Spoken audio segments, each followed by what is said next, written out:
right. Hi, everyone. We are so excited today to welcome you to the very first episode of our new theme. And this is a show called Miracle Conversations, where I get together with my good friend, Dr. Dave Asomaning, and talk about miracle mindsets. So, we are introducing a new theme in a new year for 2023, now in November, so we can get started and get in the right frame of mind for January. And this year's theme, Dave said it was okay for me to take the credit for my idea, is miracles. I asked him, I started working with Dave about, this is our going into our third year on this show. We worked together a little bit before that on some graphic design projects. And I asked him, what kind of themes did you have before I came in? And he went through the list of themes, and I was like, all those sound good, but what about miracles? Why not?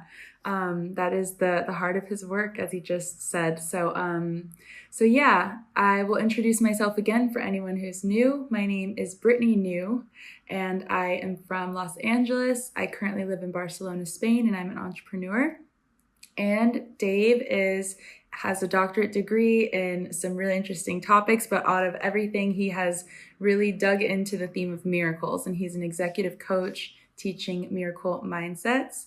Dave, do you want to talk a little bit more about what you do?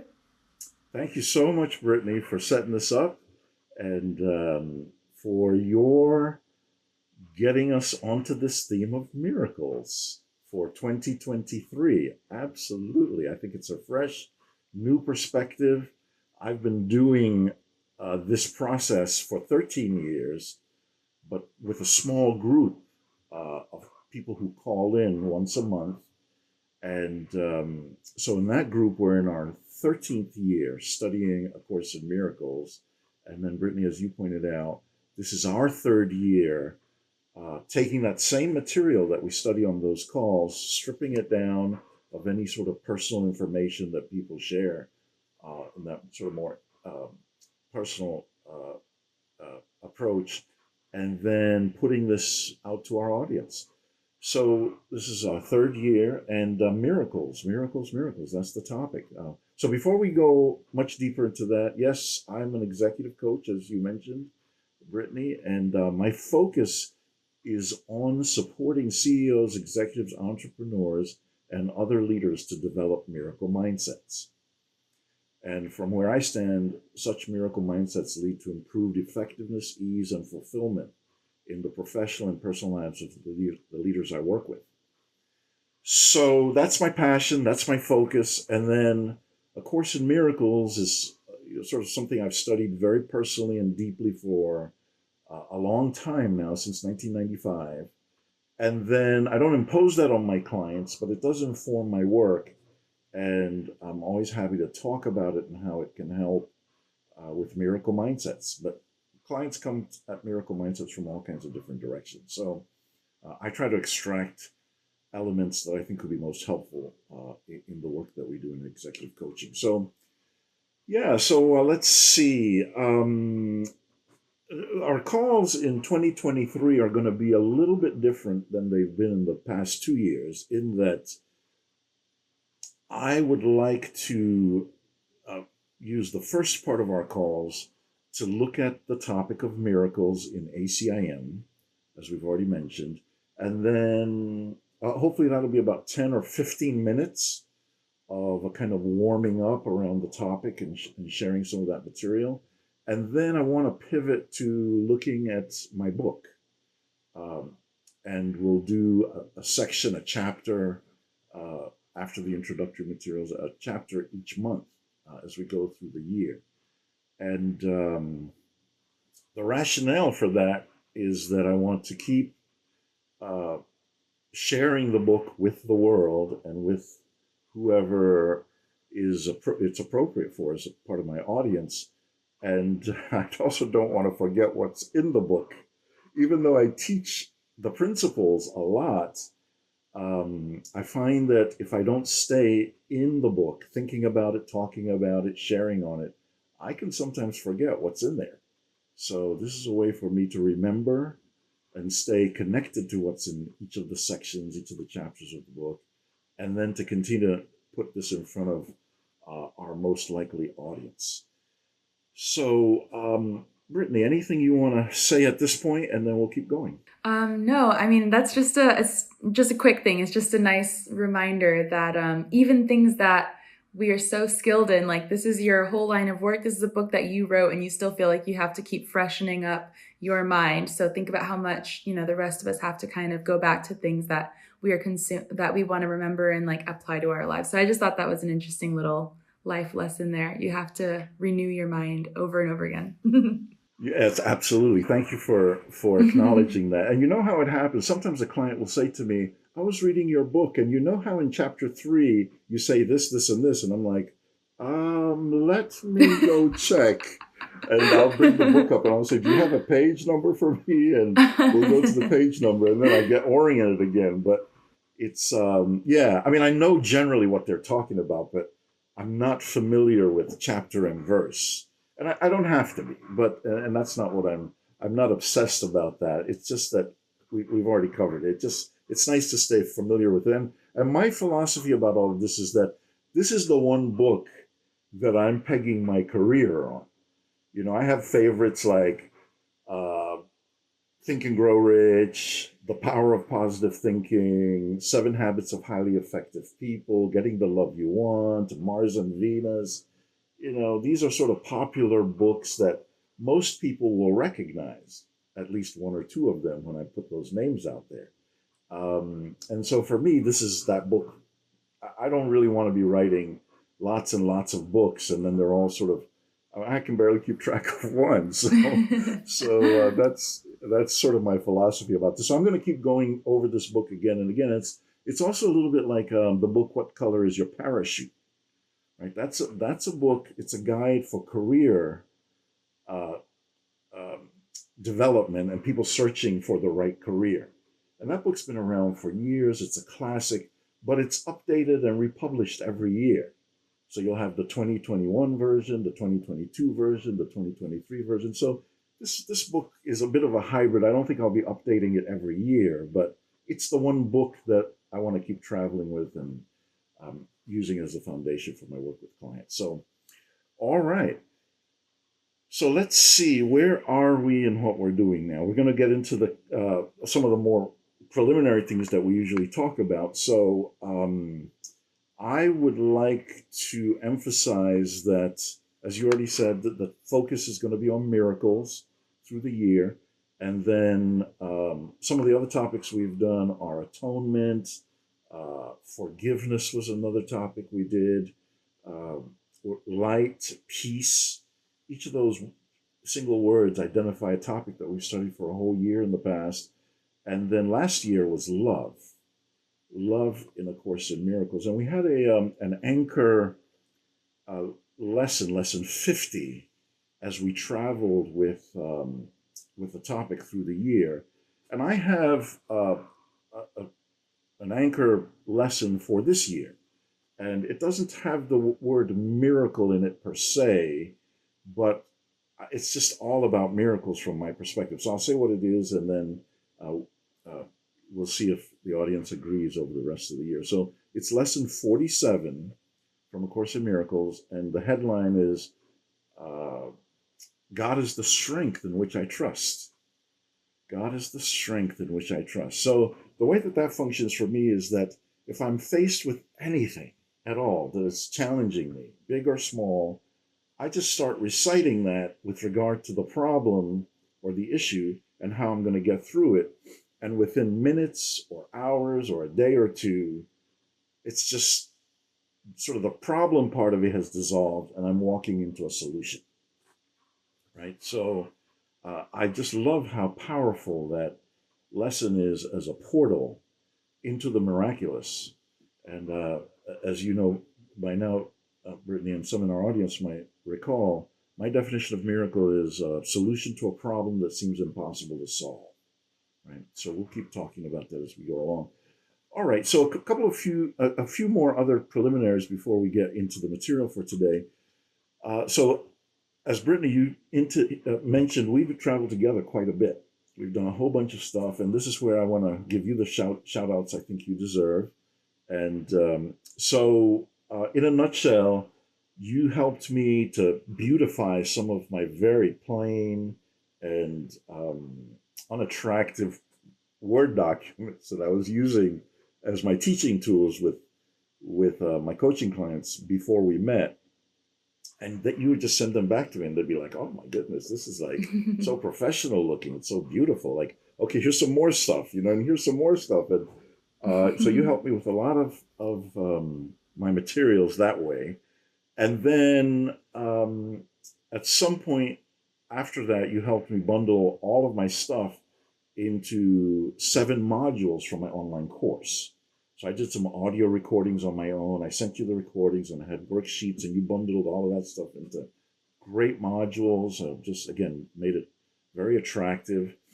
And then I used those modules working with a writing coach and an editor to create the book that we'll be talking about some today and in this series. So, folks, if you are in need of Brittany's services, beautifying some of your work or supporting you with your online course, uh, all the editing that goes into that, or what we're doing now, where we do these shows and then Brittany, you take the raw footage and uh, organize it into a written blog and then also into an audio podcast without video and then into a video podcast. It's just amazing what you do to me.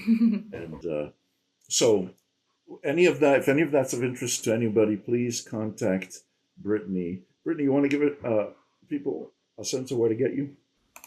Sure. Thank you so much for that shout out, Dave. So sweet of you. You're my favorite client for sure. Yeah, my website is brittanynew.com. And yeah, it's just Brittany, BrittanyNew.com. Yeah, Excellent. Yeah, I want people to know about you. thank you. You're a lifesaver in this space. Question for you. Mhm. When it comes to converting the audio into the written blog, do you use some kind of transcription software? Yeah, I wasn't doing that at first. And it was, it was taking a lot longer. So I just started doing that. I have one that's more premium that I pay for, and it just takes a lot of the legwork out. And then I work with it a lot. Yeah. I see. Part of the Hmm. reason I'm asking is if there were 5 of us on this with different voices, would the Hmm. transcription software, do you think, be able to handle all of that? Yes. Yes, it does. Hmm. Oh, okay, great, fantastic. That settles that. Yeah. So somebody was asking me last week, and I didn't know the answer. I was like, I think it can, but I don't know for sure. So Yeah, great. I'll just say it for everyone who wants to know. It's a Spanish company that's local in Barcelona called Happy Scribe, and it's very well done, very easy to use. You can decide if you want it to pick up the different speakers or not, and it does a very good job. Happy Scribe. Wow, great to know. Yeah, this is for another time, but not to get too far afield. But we're kicking around. Some of us are kicking around the idea of doing an ACIM podcast, but related to the headlines in the news. Like, Okay. what are the big topics going on, and how do Mm. different people who study A Course in Miracles relate to Hmm. that kind of topical material? And Okay. that's the context within which it came up. But you and I can talk about that more later. Okay. So, all right. So we're going to get into the material here. We are looking now at the first part of the real substance of our call in terms of the learning that we're going to be working on. So, part 1 has to do with the text of A Course in Miracles and chapter 1 of the text. And I'm saying text very deliberately because that's different from the workbook, which is different from the manual for teachers, which is different from some of the other sections. So, the text is very theoretical in ACIM, A Course in Miracles, and we're in chapter 1, which has the heading, The Meaning of Miracles. And then we're going to look at the principles of miracles, right? And we're going to look at the first 10 principles. And then for the next 4 calls after this, we'll do 10 principles each time. There are a total of 50 principles uh, that are used to introduce A Course in Miracles. So uh, I'll just highlight few of these to give a flavor of what we're talking about, and then we'll do. I'll check in with you, Brittany, to see if you have any comments or questions. So the very first principle of miracles in these first 10 that we're going to look at goes like this. There is no order of difficulty in miracles. One is not harder or bigger than another. They are all the same. All expressions of love are maximal. Now, when I started the Course in Miracles in 1995 and was really studying it, this sentence was bewildering to me. And there are a lot of teachers of A Course in Miracles who loved saying, mentioning this principle. And I was like, yeah, I don't really understand, because if I have a fever and I think that I recovered miraculously from the fever, or I needed money and money suddenly appeared miraculously or synchronistically, that's very different to my mind at the time than if somebody dies and they're raised from the dead. Whether you think Mm-hmm. of that as a literal thing or you think of it as just simply symbolic, there is no way at that time that those things were on the same order to me of difficulty. So I had the hardest time understanding this forever and ever. Now I get it. Now I get what it's about. And so I'll just say what I think it's about and then check with you, Brittany, to see if you have any thoughts. So I think that what it's really getting at, and again, I'm not trying to mansplain anything here, but I think it's like when they say someone can't be a little pregnant. The person Mm-hmm. is either pregnant or they're not pregnant. It's binary. It's on or it's off. So if you're in the miracle zone, you're in the world of miracles, and that zone is completely transformative in every way, shape, or form. If you're not in the miracle zone, then everything is of the illusion or of pain and suffering or scarcity. um, Now that might beg the question of whether within the miracle world there are sort of places in which you're further in or not, but at least in terms of my sort of basic understanding at this point in my journey, I think that's what it's getting at. It's like with regard to any particular moment in life, we're either in the miracle zone or we're not in the miracle zone. So let me check with you, Brittany, to see if you have any comments or reflections on that questions, and then we'll keep going. Yeah, no, I love that explanation. That gives a lot of clarity because I definitely would have held that other version previously as well. I mean, another thought that comes to mind is almost like a sense of worthiness because, the person that's dying and needs a miracle is their biggest problem more worthy than mine because of the nature of the problem, or maybe everyone has equal worthiness, and that's another way to see it too. um, but yeah, miracles, they're not using, traditional logical solutions. So yeah, it makes sense that anytime we are defying logic, defying you know possibility, I guess you could say, then it's all a miracle. That makes sense. Yeah, you just gave me a way into my favorite theme, one of my favorite themes, maybe I should say, the prodigal child story, the prodigal son story, in this more traditional form, where the position of the father, we talk about this a lot, so I'm not going to go over the whole thing, but the position of the father in that story, it could be parent, to be more gender neutral, non-specific, is that the love for the two sons or the two children is equal. It may appear to them and feel to them as though it's different, but it's maximal. It's at the highest level possible. I think this is the point you were getting at, which is that um, the worth of every human being is total and complete. And somehow the miracle process touches on that and captures that, and that everybody is ushered into all the benefits of the divine by being on that channel, not just a few, and there's no partiality. And it's another way to think of um, this idea that there's no order of difficulty in miracles. Fantastic, great. Okay, so just a few more points on this before we go to part two of our call. So there are now a few more principles that really focus on the source of the miracle, right? So in um, uh, principle two, it says the miracle itself doesn't matter all that much. What really matters is their source, right? Alluding to God, higher power. And principle three, miracles occur naturally as expressions of love.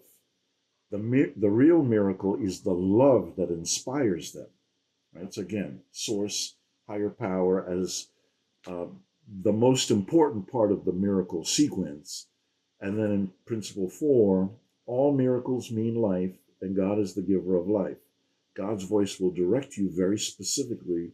You will be told all you need to know. So again, in the miracle process, it's not just that higher power is the source of miracles, but there's a GPS system about them. Um, as we tune in more and more, we get guided into the miracles that uh, we're supposed to be the facilitators of. Let's see, this principle number five was a real head scratcher for me for a long time. I didn't quite understand this, so I'll read it and then discuss it a little bit. It's in principle five, it says, miracles are habits and should be involuntary. They should not be under conscious control. Consciously selected miracles can be misguided. So I was really challenged by this for a long time. I was like, I don't really get it. And then I read Ken Wapnick's work on the 50 Miracle Principles. He was a famous and well-known and well-regarded teacher, scholar on the Course in Miracles. Passed away a few years ago, but his book on the 50 Miracle Principles really helped to clear this up for me. And essentially what he was saying is that spirit can be guiding the miracles, a la the section principle number four that I just read, or the ego can be controlling or trying to control miracles.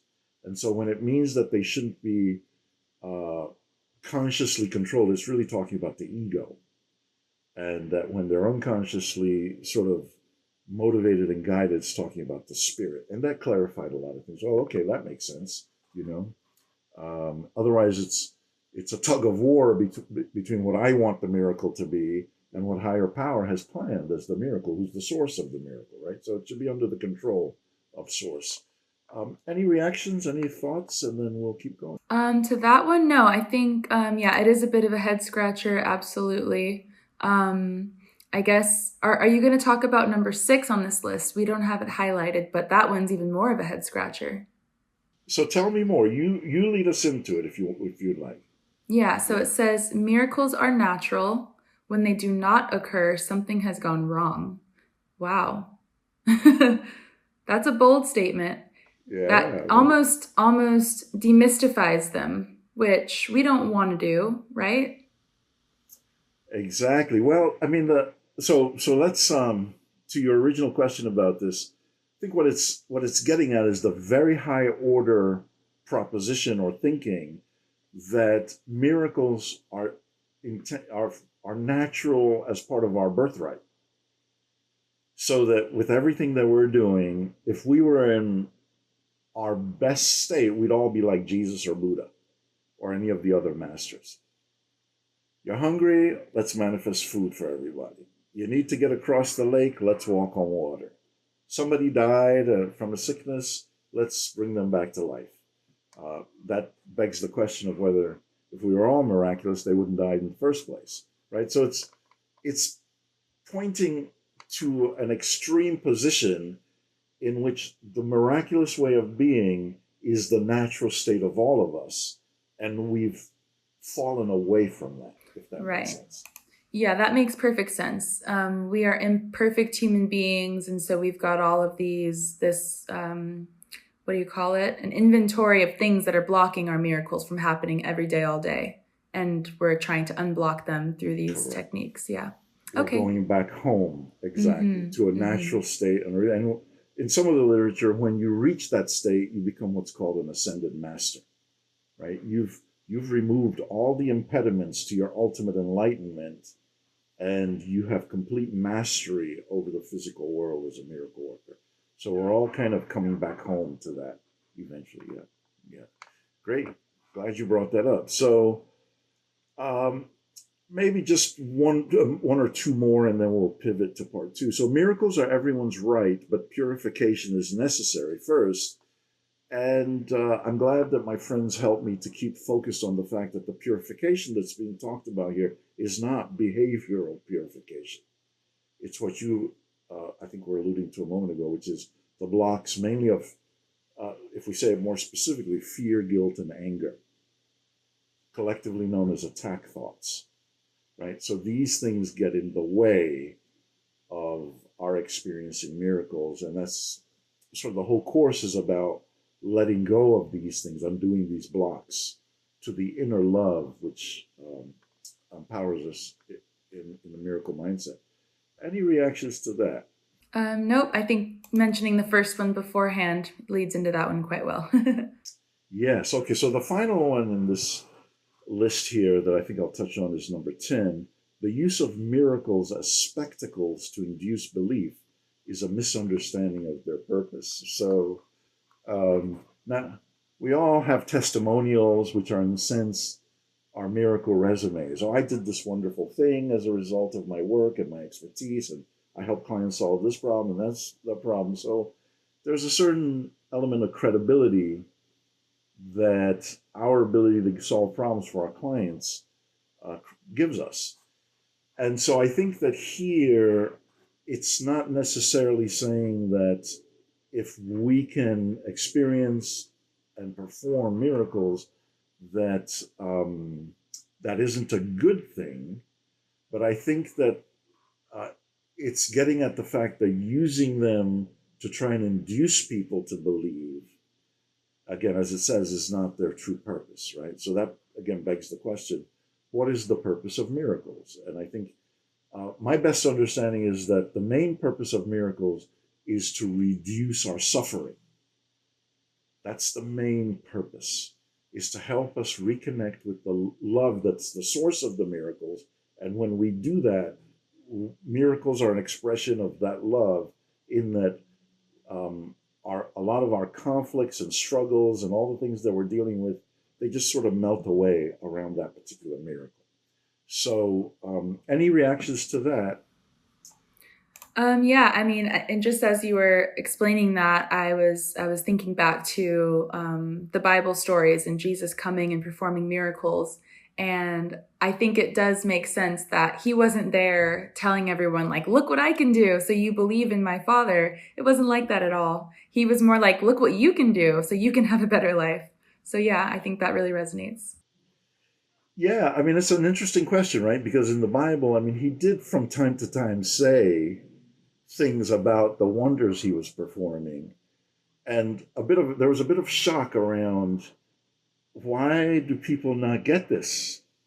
Right? Why don't they see that I've been sent from my Father? But it wasn't, to your point, to your excellent point, and consistent with what we're talking about, his message was really about love, not about look at how amazing these things are that I'm doing. And to your point again, if you connect with the love of the kingdom, then you experience the release from oppression that comes with that. And I mean, so the message was about relieving people of oppression because they didn't know who they really were. Absolutely agree with you on that. Yeah. Um, all right. So we have finished part one. So yeah, Nightmares to Miracles. The book cover, the front book cover is it's just there's some things here. Now I'm a bit coy about everything on here. I don't talk about everything on here. There are some secrets embedded in here. Uh, Nothing bizarre, all positive. But I always like to see if people can figure out what's going on when it comes to the cover. So I'll say what I can say about it, and then I'll leave the rest to folks' imaginations to see if they can decipher or decode what's on here. So, Nightmares to Miracles is the main theme, as you can see quite boldly. And then the subheading is Miracle Mindsets for CEOs, Executives, and Entrepreneurs to transform adversity into success in health, wealth, love, and enlightenment. Um, so there's a lot going on in that subheading, but it's really just sort of the target client, the CEOs, executives, and entrepreneurs. And then it's about the kind of mindset that helps us transform adversity into success, and then specifically in health, wealth, love, and enlightenment. Right. So that's the deal there.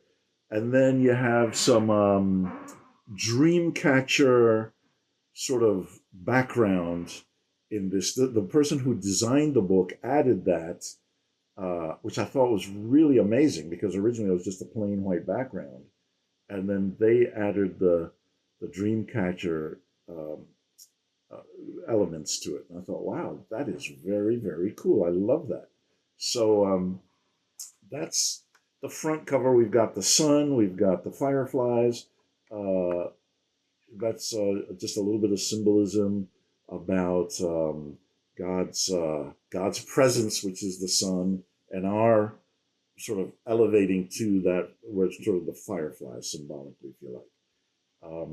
So on the back cover, this has gone through a lot of iterations to get to this place, but this is all the benefit of having a good team, and I credit everyone in the acknowledgments.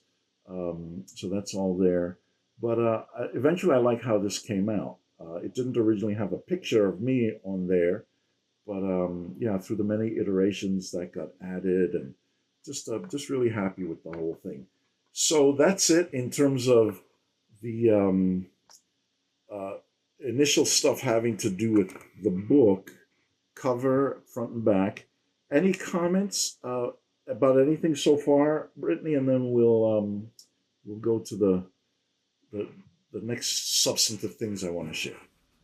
Yeah, I love how you put that miracle definition on the back of the book, because I'm sure if anyone picks it up, they're going to be wondering, what is this guy talking about miracles? Turn it over and then read that awesome definition, which can demystify what you're talking about to a lot of people. We're not talking about defying gravity and levitating. We're talking about simple solutions. Well, not so simple solutions, but practical earthly solutions to problems that seem impossible to solve.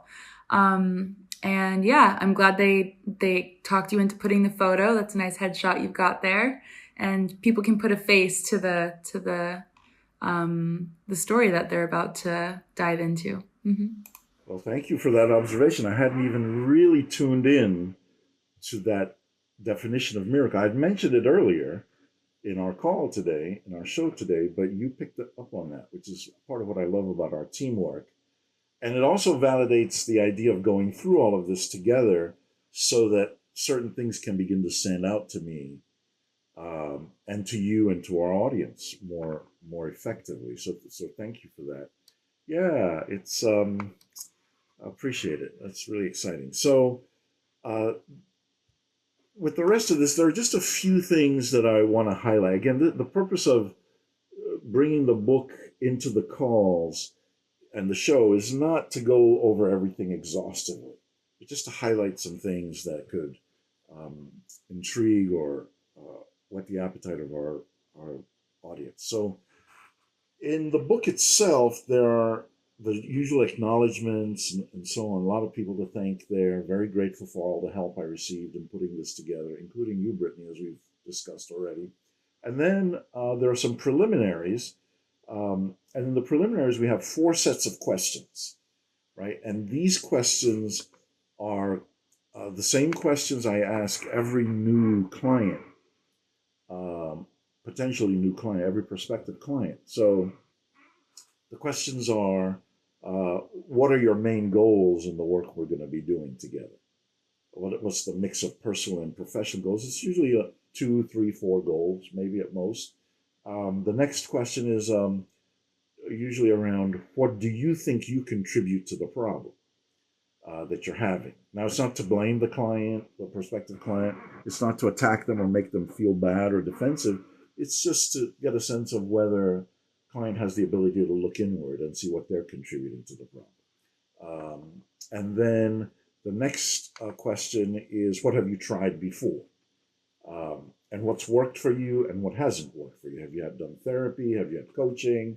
Do you have courses and programs that you've studied? Uh, then I go a little bit deeper. This is my background as a former psychotherapist. I ask if anyone has an official sort of diagnosis, a formal diagnosis, if they're on medication of any kind. But I also allow them to pass because they may not want to answer those questions, given that they're just sort of fishing, prospecting.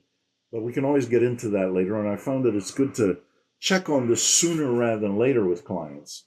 And so that's why I bring it up front, that I'm mindful of all of these things and would like to know one's history.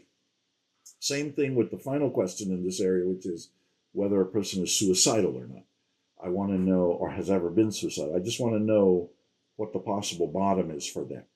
And for the vast majority, it's not an issue, never been, don't consider it, don't think of it.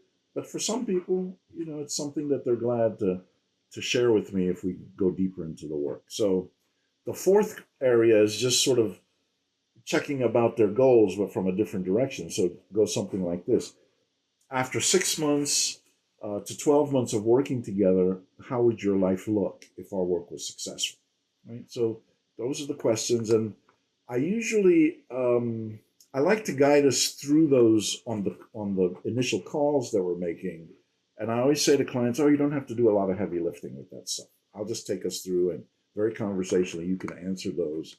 You don't have to struggle with them. I really don't want you to do any heavy lifting with that stuff. So the next section in the preliminaries is who is this for and what are the benefits? There's a long list of these in the book. So usually who this is for is, the title says, is for CEOs, executives, and entrepreneurs. But I do have a fair number of professionals too, so-called professionals, doctors, lawyers, things like that. So everyone's welcome. I end up working sometimes with the children, sometimes very young children, 7, 8, 9, teenagers, young adults in college. So they're obviously not CEOs, executives, and entrepreneurs yet.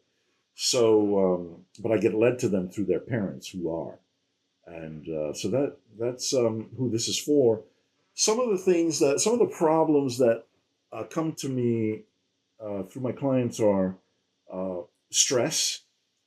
That's usually a very big one. People are stressed out either because of work relationships, their teams, or personal relationships, trying to settle into a relationship, trying to get it out of a troubled relationship, difficult, challenging relationship, finding balance in life. This is a big issue, how to balance all the different moving parts of one's life. And then finding meaning can also be a big issue for people who have reached a level of success in terms of professional expertise and financial security. It's like, okay, I worked and worked really hard to get to this place. Now what am I going to do with my life? I'm 40 years old, I'm 50 years old, and what next? What do I do next? So questions of purpose and meaning. And while these things can sound somewhat vague or general, they really lead to exciting adventures with clients as we fill out specifically what they want to do next in these sort of areas. The benefits to clients: more peace, more balance, less stress, a greater sense of purpose. And one of my favorites is doing less, accomplishing more. How to get into a state of flow in which one, through delegating and organizing work differently and being in the spirit, one is actually doing less and accomplishing more. All right, so that's preliminaries. Then there's just a little bit to say about the introduction. But before I do, let me just check with you to see if you have any thoughts at this point, any comments, observations? I like that you outline the person that this is intended for. And I mean, who doesn't want all those benefits also? Yeah, the biggest one is nightmares to miracles, right? So when we really get to it, clients have different sort of particular nightmares that they're struggling with. And that usually entails building trust and getting very sort of familiar with the client and what their nightmares are, and then gradually helping to shift those to miracles using all these miracle mindset tools that we talk about. And needless to say, the reason that this topic is compelling for me, nightmares to miracles, is I've had my fair share of nightmares. That the miracle process and the miracle toolkit has helped me shift from into miracles, right? So from nightmares to miracles is a very personal part of the journey. And I'm constantly saying to clients, it's not about me, but here's an illustration. I won't tell you a long story. I won't bore you to tears, hogging up your time with my bio, but here's a situation in which I was in a nightmare. And this is how the miracle process we're doing helped to shift me. Um, Again, not trying to induce belief, but trying to create energetically a resonance around love, the love that frees us. All right, so last bit of this for today is the introduction proper.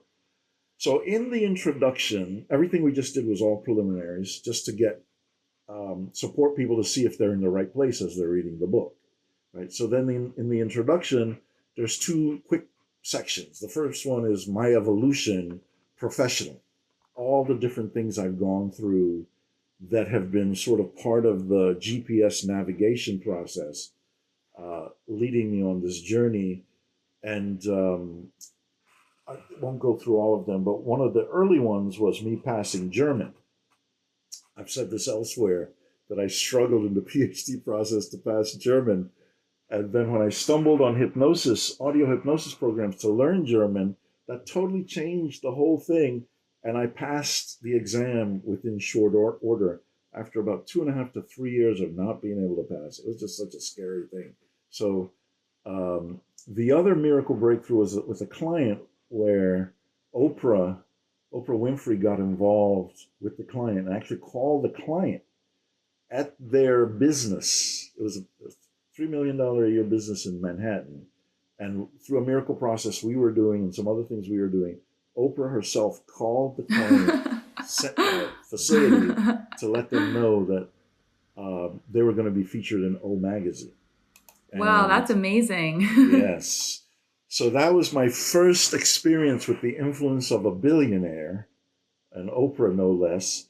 And so that got me really focused on the billionaire track that's a part of my business, right? And then the last sort of miracle breakthrough part of all of this was when I had congestive heart failure in 2014. It was at death's door. It was really scary and grim.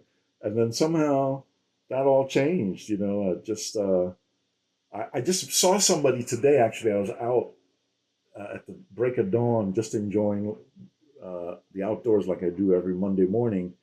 And somebody was walking across the street on the other side and said, "Are you Dave? This is today, this morning. Are you Dave?" And I said, "Yeah." And she said, "You probably don't remember me from way back when you used to come to the clubhouse for yoga." And I said, "Oh, you have a great memory." She said, "Yeah, you were having heart problems back then." And I said, "You remember that?" And I was like, "Yeah." And she said, "You look well. You look like it's all gone." And I said, "Yeah, it's a long story, but..." So anyway, nightmares to miracles. Those are some of the milestones along the way. I've been uh, a line cook, a dishwasher, a busboy. I've worked in factories. I became a teacher. I've trained for the priesthood. Didn't get ordained, Episcopal priesthood. Did pastoral psychotherapy, and then finally ended up in executive coaching. So that's the quick trajectory. The final part is just the structure of the rest of the book. So the rest of the book is going to go like this. In the next chapter, uh, actually the very first chapter of the book, the next section, I should say, we're going to do the 3 keys to miracle success. I'm going to go over that in a quick snapshot. The chapter after that will be the model of the psyche that I use. And hopefully our sharing process will work. But if it doesn't, I'll have sent you, Brittany, ahead of time, the images that we need for all of that. The chapter 4 is going to be mind training, uh, all the tools and techniques that I'm familiar with, mostly, not completely all of them, but familiar with most of the ones in this array or toolkit. I'll share some of those. And then chapter 5 will be cleaning, Ho'oponopono in particular. Chapter 6 will be the goals grid, a way of approaching goals, which itself is a worksheet for chapter 7, which is the one-page mind trainer. And then we end with chapter 8, which is just some final thoughts about keeping up a daily regimen of mind training. Right? So those are the sections that are coming for the next few months. We'll just roll out one of those a month. This is all just sort of teeing everything up. So that's it. I'm glad to be able to share this and get more familiar with the book myself, as I mentioned before, on a deeper level in preparation for each of these what I'm anticipating will just be wonderful calls. So over to you, Brittany, for any final thoughts, and then we'll conclude. Yeah, I've said this before in a previous video on this show, but it's also just so impressive how yeah, Dave had this course a long time ago, the content that he put into his course years ago, and now he's done the the nitty gritty work of turning it into this long form book, and he spared no details. It's just a different format. So if you want to have that more audio visual interactive version, there's also a course with the same title, Nightmares to Miracles, that you can take. He didn't ask me to plug it or anything like that. I'm just, as we go through the chapters, I'm reminded of how much he really did spare no details in his book. So it's great that you have the book version, you have the course version, and you also have Working with Him, of course, where he's going to be using the same information, but on an even more interactive level. So yeah, thanks, Dave, for creating this this format of teaching this stuff, because it can be overwhelming, especially the book A Course in Miracles. It's not designed to be consumed in one day or 1 week or 1 month. So this is a really practical way of getting this information through at a kind of academic setting environment. So thank you for that. Well, thank you for those generous and thoughtful comments, Brittany. Yeah, it's I was sharing with somebody earlier. When was it? I think it was over the weekend, Saturday to be specific. And I was saying how our process that we're doing is like a miracle to me. You know, it's a place where I get to experiment with all these different ideas and mainly just share them with a broader audience in the hopes that it will help to make a difference in people's lives, right? So we've done the calls up to this point, our shows up to this point, using the focus on ACIM specifically. And that's been great as a preparation for what we're experimenting with now, which is how to talk about the book. And I was thinking about this as I was getting ready. I was like, in addition to what I mentioned just a moment ago, that this feels like a very miraculous process, it's also like nurturing any kind of relationship, right? With the book, I mean, it's like it's like a living, breathing thing, and if I give it attention and give it love and talk about it and think about it and share about it, then it comes more and more alive and reciprocates in different ways. So that's what this part is. It's like, why do all of this and then just have it lying around, not getting the attention, I think that it deserves. So my one of my writing coaches used to say, "Oh, writing a book is such a conceit." It was like, yeah, you have to really think that you have something important to say to the world to write a book. It's a form of not that you're conceited, but it means you think of yourself in a certain way, like it's a conceit. And I was like, yeah, I guess that's true. So now that the book, as you pointed out, is all done, we're a couple of years into it. I'm like, yeah, the conceit still exists, which is it needs more of an audience, and I'm gonna do everything I can to get that bad boy out. So, all right. So thank you, Brittany. That's it for today. This is an experiment. We'll fine tune on each subsequent call the two levels of what we're doing. And I know your editing skills, no joke there. You'll do your magic as well. So, thank you everyone who's listening and who's been with us. Over to you, Brittany, to close us out for today. Yes, thank you so much to our audience. We look forward to presenting more like what we normally do. We didn't do it that much here because this was an introduction to this new theme, but we love to give you guys application and homework assignments and try to make this as interactive as possible. So if you want, as a little assignment, maybe you could leave a comment letting us know which chapter you're most excited about. That could be something to think about. In terms of, like, I put the chapters on the screen, or I will, so you can let us know which of those if you're not familiar, especially with any of the techniques, sounds the most intriguing to you. But in general, we like to make this applicable to your lives, so we look forward to having you along with us for the whole year. All right, bye everyone. Bye. Bye.